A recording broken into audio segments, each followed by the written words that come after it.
certo? E em nome de Jesus, um abraço assim bem forte em cada um de vocês, tá bom?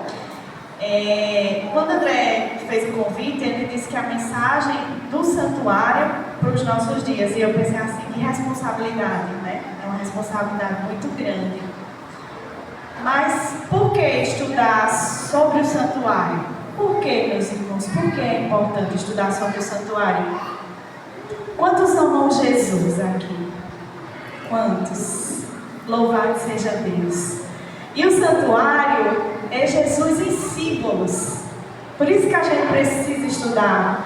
Hoje nós temos Jesus como o Consolador. O irmão Adriano, na primeira mensagem, falou: eu vou, mas eu vou mandar outro no meu lugar. Quem é esse outro? O Espírito Santo, o Consolador. Então, antes de Jesus vir a essa terra, cumprir o seu sacerdócio, ele era o santuário em símbolos. Por isso que nós precisamos estudar o santuário. Amém? Então, eu convido vocês da forma que estão a pedirmos a autorização do Santo Espírito. Santo Deus, eterno Pai, louvado e exaltado seja o teu nome, Senhor, por esse momento que o Senhor está nos proporcionando. Abençoa, Senhor, cada servo, cada serva que aqui se encontra e nos dá, Senhor, um deleite na tua palavra, para que possamos sair dessa casa transformados, reavivados, para que possamos entoar o alto clamor, Senhor, enquanto aguardamos a tua volta. É o nosso desejo em nome de Jesus. Amém. Então vamos lá. Eu peço aos irmãos que abram o slidezinho para a gente poder estudar. O santuário é importante porque antes de Jesus vir a essa terra, Deus deu um mandamento a Moisés, que está em Êxodo 25:8. Eu convido os irmãos a abrir a palavra de Deus.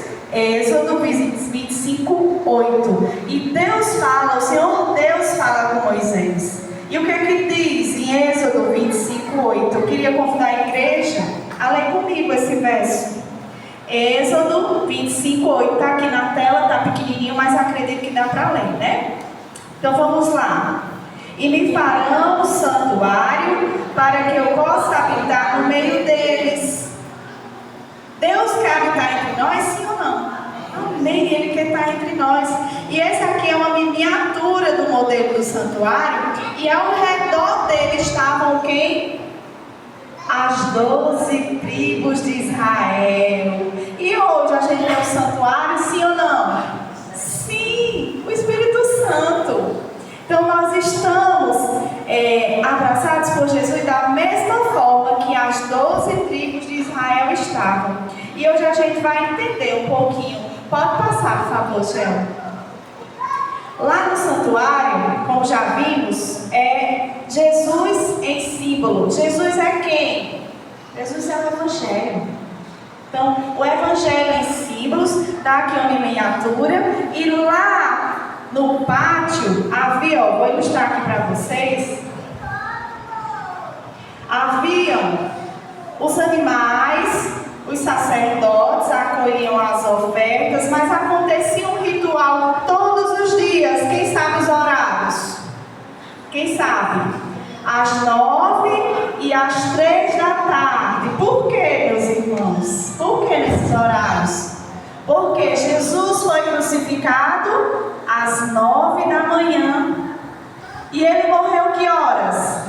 Às 3 da tarde. Mas o próprio santuário, ele mantinha um sacrifício diário vespertino, que era o da tarde, de 3 horas da tarde, e o matutino, que era o da manhã. Por quê? Vocês sabem? Porque haviam israelitas pobres que não tinham condições de comprar animais para sacrificar. Então Deus deu a ordem a Moisés: faça no modelo e mantenha o sacrifício diário de manhã e à tarde. Isso acontecia todos os dias. Pode passar, Gel. Havia lá no pátio uma piazinha, tá? Aqui, ó, o símbolo da pia. Por que havia essa pia? A pia tem o quê? Água. água. E aí em João 7,37 nós temos um verso, não precisa abrir, que diz assim: no último dia, o grande dia da festa, levantou-se Jesus e exclamou: se alguém tem sede, venha a mim e beba. Quem é a água viva? A pia significava o quê? A água, a fonte da vida. Mas água também significa purificação. Então você vê lá na ilustração o sacerdote fazendo o quê? Lavando as mãos. Quando a gente toma a decisão de Jesus como nosso Senhor e Salvador, representando o símbolo que Ele nos deixou, o que é que a gente faz? A gente se batiza. Então, essa pia significa também, pode passar, Gel. Ele foi batizado. Ele tinha pecados para se arrepender? Ele se batizou por quê?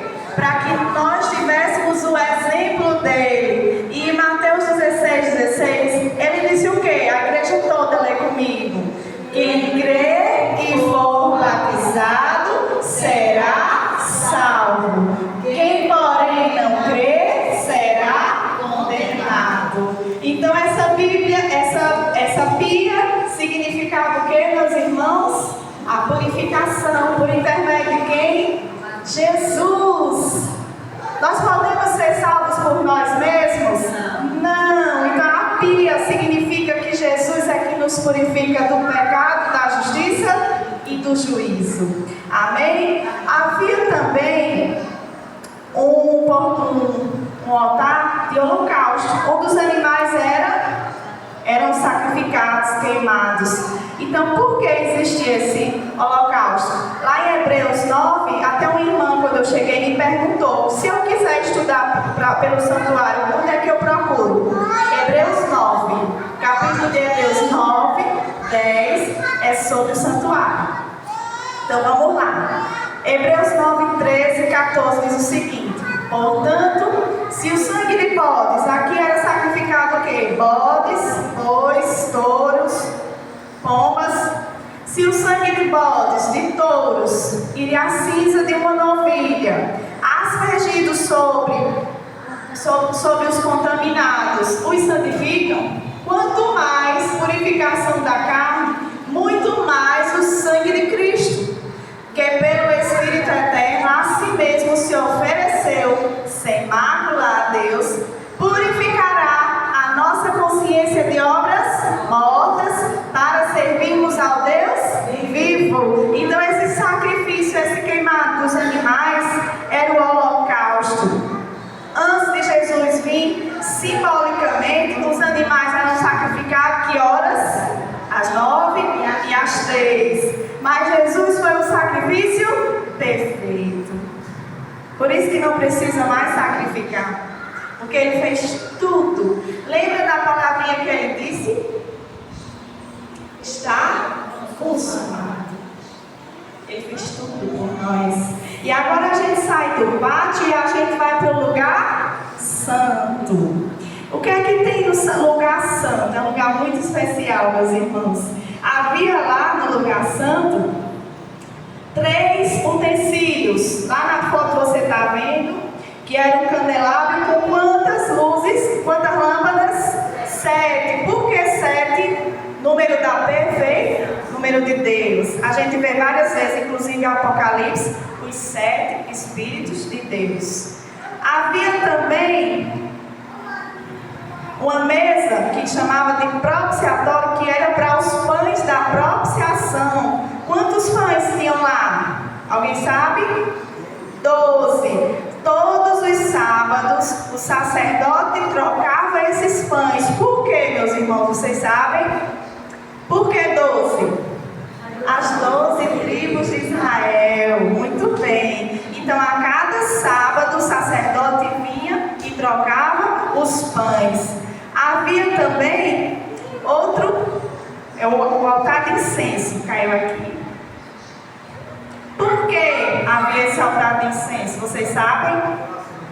Significa as orações dos justos. Então, quando o sacerdote iniciava o trabalho aqui, havia uma passagem do lugar santo e esse incenso vinha para o lugar santíssimo. Por que havia esse símbolo? Vocês sabem?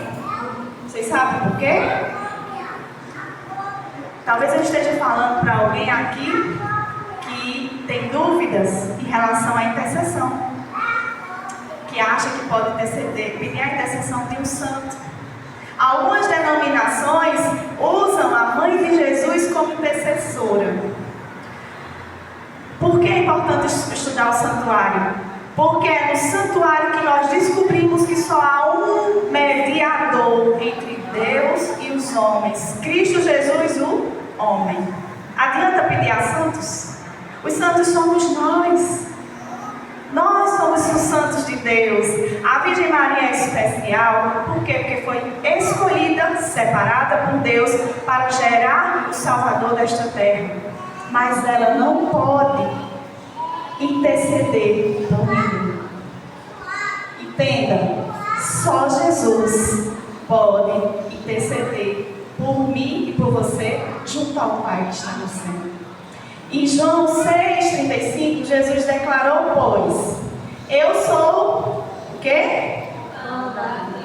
Aqui, ó. Esses 12 pães aqui. Eu sou o pão da vida, e o que vem a mim jamais terá fome, e o que crê em mim jamais terá sede. Louvado seja Deus. Pode passar, Giovana. Quanto ao candelabro, João 8,12 diz, de novo lhes falava Jesus, dizendo, eu sou a luz do mundo, quem me segue não andará nas trevas, pelo contrário, terá a luz da vida. Pode passar, Jojo.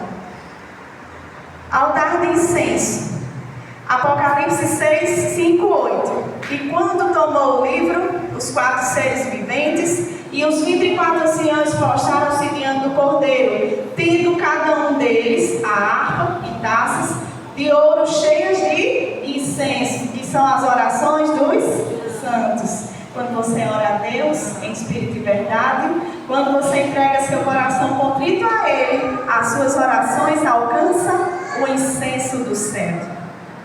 Amém? Agora a gente sai do lugar santo e vai para o lugar mais especial do santuário, que é o lugar santíssimo. Mas antes, eu queria ler com vocês, com a igreja toda, João 14, 13 e 14, para que a gente tenha certeza que só devemos orar no nome de quem?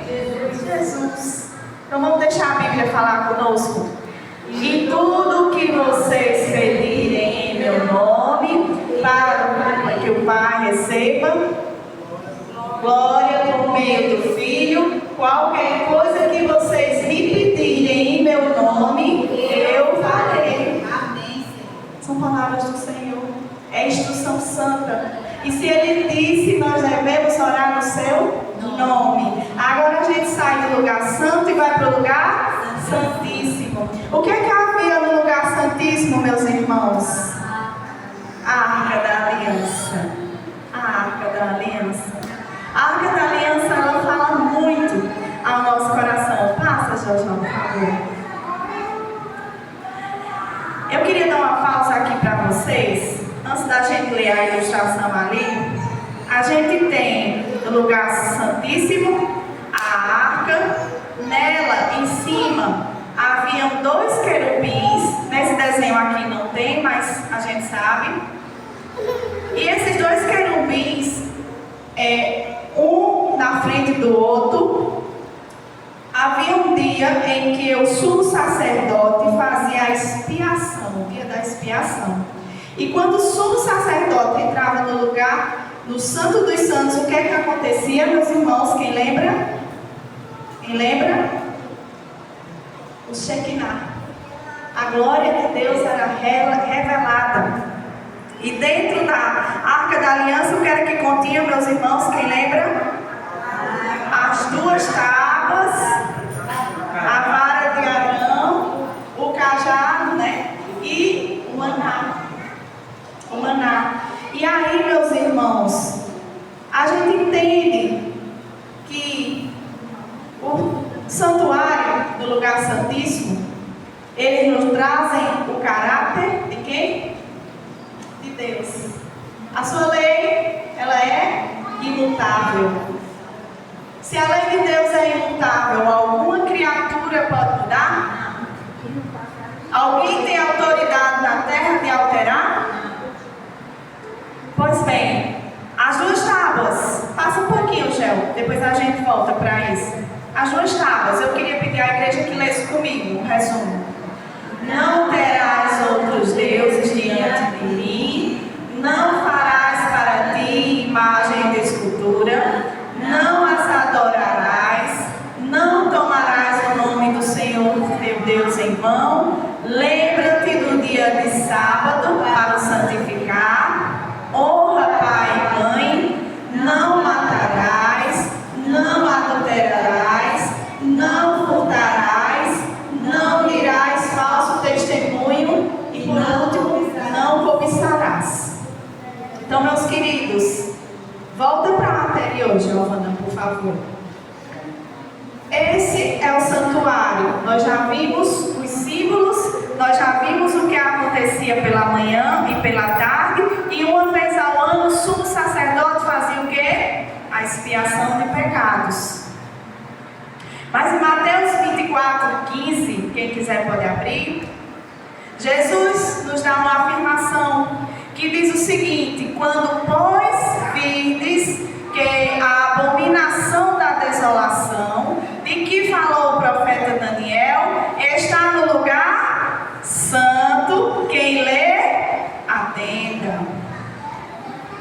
Meus irmãos, a abominação da desolação, alguém sabe o que é? Sabe? A lei de Deus pode ser mudada? Há um poder nessa terra que é adorado por todos os governos, todo presidente da república se curva para ele, todas as nações vão até ele e se prostram diante dele. Que poder é esse? A igreja de Roma. E o que foi que aconteceu? A igreja de Roma permaneceu guardando a lei imutável de Deus? Então, se o profeta Daniel escreveu e Jesus lembrou em Mateus 24 que quando vocês virem a abominação da desolação que está no lugar santo, quem lê, entenda. A igreja de Roma alterou a lei de Deus. E esse é o início da abominação da desolação. Mas acontece, meus queridos, que em breve Roma papal ganhará braços de força do poder civil. Que esse poder civil é quem? Estados Unidos da América. E quando isso ocorrer, então a lei de Deus será afetada diretamente em qual mandamento? No quarto. Por que no quarto? Porque é o único que contém o selo de Deus. E por que é importante estudar o santuário celestial? Porque, como Jesus disse, quem lê, atenda. Quantos israelitas existiam em Israel quando o Messias nasceu? Milhares, vários. Mas quantos foram cristãos? Sabe por quê? Porque não estavam estudando a palavra de Deus. Porque não estavam abrindo mão do seu eu pessoal. Porque não estavam buscando eliminar a sua concupiscência da carne e buscar a semelhança de Jesus. E aí o que foi que aconteceu? Eles rejeitaram. E por causa disso, perderam o título de nação eleita. Mas Jesus em Mateus 24 está dizendo o que, meus irmãos? Quando, pois, vides a abominação da desolação, do que falou o profeta Daniel, quem está no lugar santo, quem lê, entenda. A gente está atento? A gente tem visto o cumprimento presente nas profecias, sim ou não? Sim. A gente precisa estar atento em nossos dias, sim ou não? Nunca se viu em nenhuma época da história da humanidade tanta amizade entre o poder papal e Estados Unidos da América. De fato, o Papa atual tem um problema de saúde e alguns acreditam que ele será, a palavrinha, como é, irmão Adriano, ele vai renunciar. E aí outro entrará. E tudo indica que é em nossa geração que teremos o decreto dominical. E Jesus está dizendo, obrigada, amigo. Jesus está dizendo para nós nessa noite, quem lê, atenda. E o que é o pedido de Jesus para nós? A gente precisa sair de onde? Das cidades para onde? Para o campo. Mas acontece que alguns de nós ficarão na cidade. Por quê? Porque na grande tribulação pessoas ainda serão alcançadas. E Deus vai usar poderosamente aqueles que levantarem o alto clamor. Mas para levantar o alto clamor, eu preciso de quê? De duas coisas. A primeira, o irmão Adriano pregou, Espírito Santo. E a segunda, André pregou, reforma e reavivamento.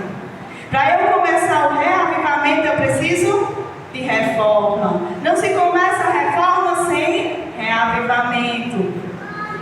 E aí eu preciso abandonar a concupiscência da carne e ter a semelhança de quem? De Jesus. Essa é a terceira mensagem angélica. Aí Jesus diz pra gente, quem lê, atenda. Meus queridos, passa, Gel, por favor. Eu queria mostrar a vocês as duas alterações que Roma fez na lei de Deus. Esses 10 mandamentos aí na tela é o catecismo da igreja romana. E alguém pode dizer, por que a irmã trouxe isso aqui? Porque a gente precisa saber onde está a fonte da abominação, da desolação. Porque se a gente não fizer isso, a gente vai ser filha da grande meretriz. E aí eles deixaram, o primeiro, eles permaneceram, amar a Deus sobre todas as coisas. O segundo está igual. Ele disse, não tomar o nome do Senhor em vão. É assim que está na lei de Deus. Por que eles fizeram essa alteração? Para que os fiéis, pessoas honestas, sinceras, que amam a Deus, se prostrassem diante de imagem de escultura. Terceiro, eles tiraram o mandamento que diz que não pode se prostrar à imagem e tiraram o quarto mandamento e jogaram para o terceiro, guardar domingos e festas. Tá certo? Mas Jesus, a gente para por aqui. E Jesus chama a nossa atenção nessa noite, porque Ele diz, quando vides, pois, a abominação da desolação, quem lê, entenda. Nós temos visto, sim ou não, a abominação. Toda a igreja protestante, reformada, que guarda o domingo no lugar do sábado, faz parte da abominação da desolação. Quero pedir perdão em nome de Jesus se tiver alguém aqui que frequenta alguma dessas denominações. Nós, adventistas do sétimo dia, amamos vocês em Cristo, mas nós temos convicção de que a lei de Deus permanece imutável. E nós somos atacados, meus queridos, porque somos a única denominação mundial que prega a mensagem do santuário. Nós somos a única denominação que prega a guarda dos 10 mandamentos. E por causa disso, o inimigo de Deus está furioso. Eu queria dizer para você, voltando ao santuário, passa para a próxima imagem, Gel, que hoje nós não temos mais o altar de holocausto, nós não temos mais a pia, não existe mais sacrifício, porque Jesus foi o sacrifício perfeito. Mas nós somos o templo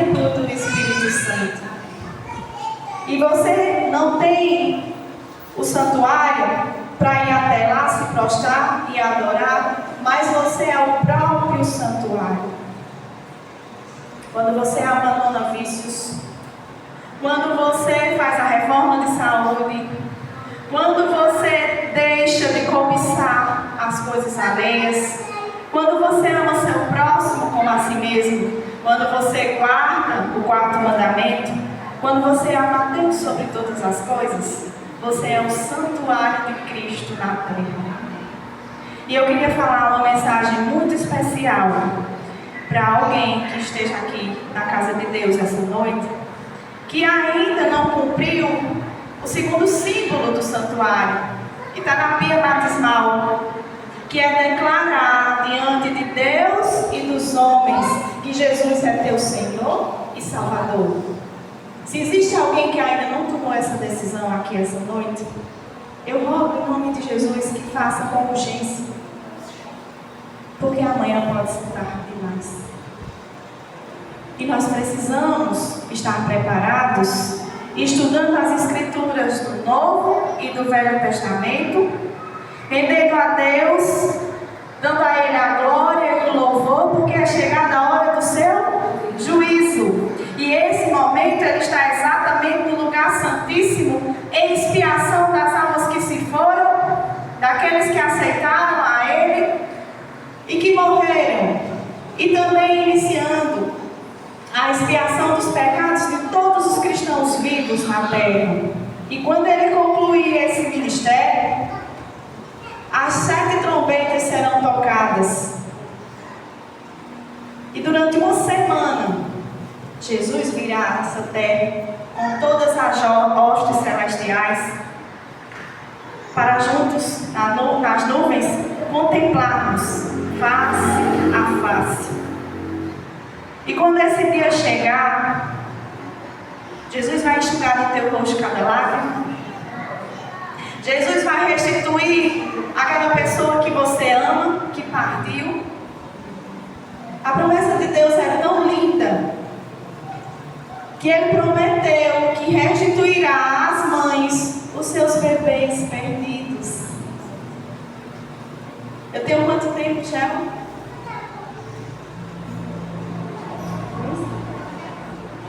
2 minutinhos. Naquele grande dia, não haverá mais fome, nem dor, nem ranger de dentes. Todas as coisas serão passadas, porque Jesus fará todas as coisas novas.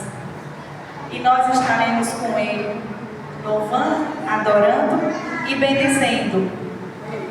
E que a igreja de Guaraci seja o povo separado por Ele para levar as 3 mensagens angélicas a todas as criaturas dessa localidade.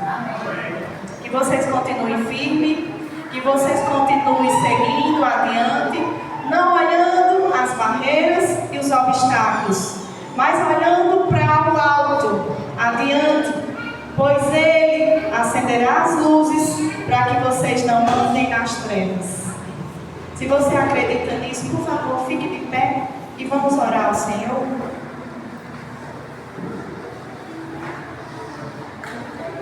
Majestoso Deus, Pai Santo, obrigado, Senhor, porque o Senhor é bom, o Senhor é perfeito e o Senhor nos ensina através do teu santuário a te honrar, te glorificar, e nos ensinou através do ministério de Cristo, ministério terrestre, como seguir essa vida, como lutar, como vencer as adversidades e como se comportar, Senhor, mediante as tribulações. Obrigado porque o Senhor morreu e ressuscitou para que tivéssemos o privilégio de ser chamados filhos de Deus. Obrigado porque o Senhor nos deu um Consolador. E por intermédio dele, por intermédio do Senhor, nós cremos que estaremos um dia contigo nas nuvens, porque Jesus venceu. Arranca de nós toda impureza, toda tristeza, toda maldade e nos faz verdadeiros adoradores. Abençoa toda a igreja de Guaraci em teu nome santo, no nome de Jesus. Amém. Amém. Louvado seja o nome do Senhor. Amém.